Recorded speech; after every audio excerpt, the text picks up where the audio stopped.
Assalamualaikum warahmatullahi wabarakatuh. Alhamdulillah, assalatu wassalamu ala rasulillah Muhammad bin Abdillah sallallahu alaihi wasallam wa ala alihi wa sahbihi wa walah wa la hawla wa la quwwata illa billah ma ba'du. Yang saya banggakan anak-anak sekalian, siswa dan siswi kelas 10 Madrasah Aliyah, khususnya Madrasah Aliyah Negeri 5 Kabupaten Bogor. Pada kesempatan ini, sebelum kita berlanjut kepada materi, bahwa pada materi kelas 10 ini kita akan belajar dasar-dasar atau konsep tentang ilmu fikih. Kalian akan belajar, akan mengetahui apa itu fikih, kemudian juga konsep-konsep fikih. Nanti juga kita akan belajar tentang apa itu syariah, apa itu ibadah, dan apa itu fikih. Maka materi-materi yang tadi disebutkan kita akan lalui bersama pada pelajaran fikih di kelas 10 ini. Mohon disimak oleh semuanya. Sebelum kita memulai materi, mari bersama-sama kita baca Bismillahirrahmanirrahim agar pembelajaran kita dapat keberkahan dari Allah Subhanahu wa taala. Baik, kita masuk yang pertama. Kalian harus mengetahui dulu peta konsep yang akan kita pelajari yang akan datang, sekarang dan yang akan datang, supaya kerangka berpikir kita terukur dan terstruktur. Silakan disimak. Dalam pelajaran pertama ini kita bisa lihat peta konsep yang kalian bisa lihat di layar. Ini ada 3 kata kunci yang harus kalian pahami, kata kunci yang harus kalian ingat, kemudian juga dicatat. Yang pertama adalah syariah, yang kedua adalah ibadah, dan yang ketiga adalah fikih. 3 ini harus dasar dan awal kalian harus memahaminya. Dalam peta konsep ini, pertama syariah, kalian harus memahami tentang konsep syariah Islam. Karena fikih itu adalah berkaitan dengan agama kita, agama Islam. Maka kita harus mengetahui terlebih dahulu konsep syariah Islam. Yang kedua, tujuan dari syariah Islam itu sendiri. Jadi 2 dari syariah ini. Pertama adalah konsep syariah Islam. Yang kedua adalah tujuan dan prinsip syariah Islam tersebut. Yang kedua, peta konsepnya adalah ibadah. Ibadah itu terbagi 2, ada ibadah mahdhah dan ada ibadah ghair mahdhah. Ini akan kita pelajari ke depan. Yang ketiga, fikih atau fikih, ya. Fikih ini nanti dalam peta konsepnya tata cara pelaksanaan ibadah. Jadi 3 hal ini yang akan kita pelajari setahun ke depan untuk memahami dan mendalami tentang ilmu fikih yang ada di kelas 10.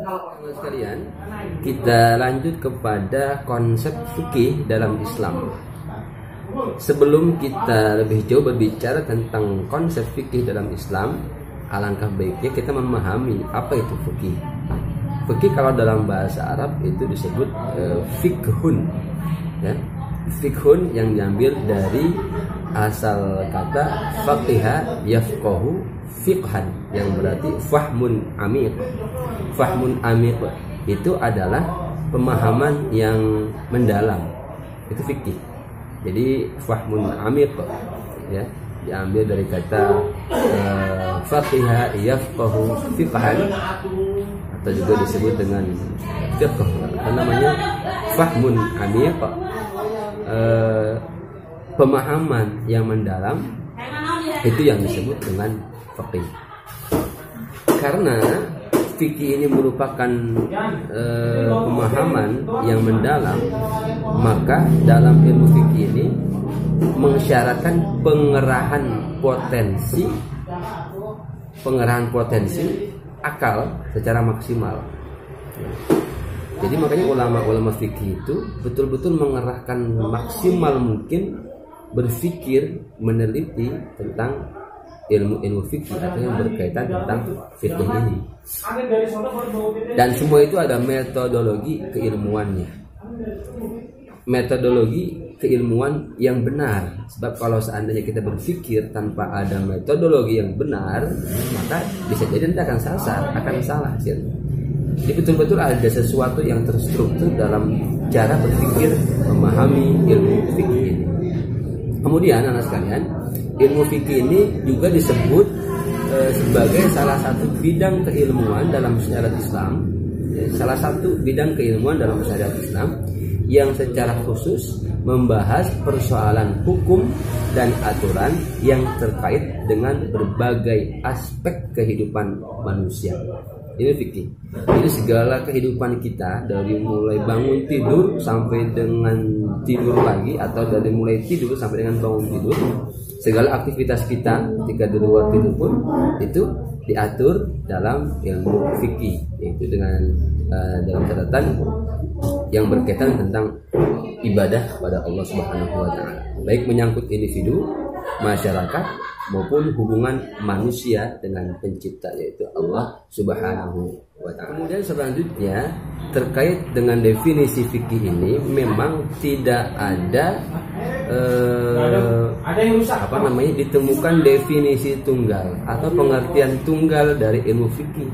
Dan ini memang sudah ranah fikih, bahwa ranah fikih itu ikhtilaf, pasti ada perbedaan. Sampai-sampai definisi fikih tersebut pun tidak ada definisi tunggal. Artinya apa? Banyak ulama yang memiliki pendapat berbeda terkait tentang definisi fikih tersebut. Jangankan amalan-amalannya atau hukum-hukumnya, definisi arti fikih saja ulama sudah berbeda pandangan, berbeda pendapat tentang ilmu fikih ini. Kita lihat contoh Imam Abu Hanifah. Imam Abu Hanifah mengatakan bahwa fikih itu adalah pengetahuan manusia tentang hak dan kewajibannya. Itu menurut Imam Abu Hanifah. Jadi beliau mendefinisikan bahwa fikih itu adalah pengetahuan manusia tentang hak dan kewajibannya. Sesimpel itu.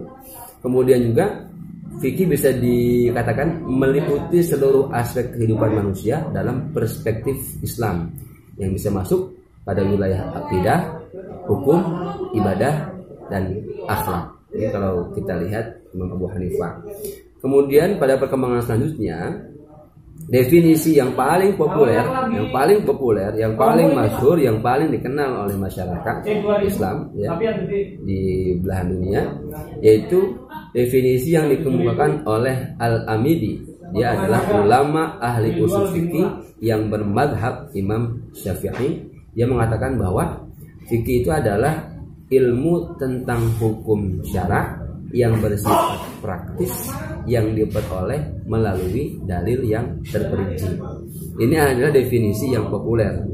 Biasanya yang ditanyakan nanti oleh guru adalah definisi-definisi yang mudah, artinya yang sudah populer di masyarakat diketahui oleh para orang-orang yang mempelajari fikih diketahui. Menurut Al-Amidi, dia adalah ulama bermadzhab Imam Syafi'i, bahwa fikih adalah ilmu tentang hukum syara' yang bersifat praktis, yang diperoleh melalui dalil-dalil terperinci. Ini adalah definisi dari ilmu fikih. Sekalian, sekarang kita masuk kepada ruang lingkup fikih. Kalau tadi kita bicara definisi dengan berbagai macam perbedaannya, sekarang kita masuk kepada ruang lingkup fikih.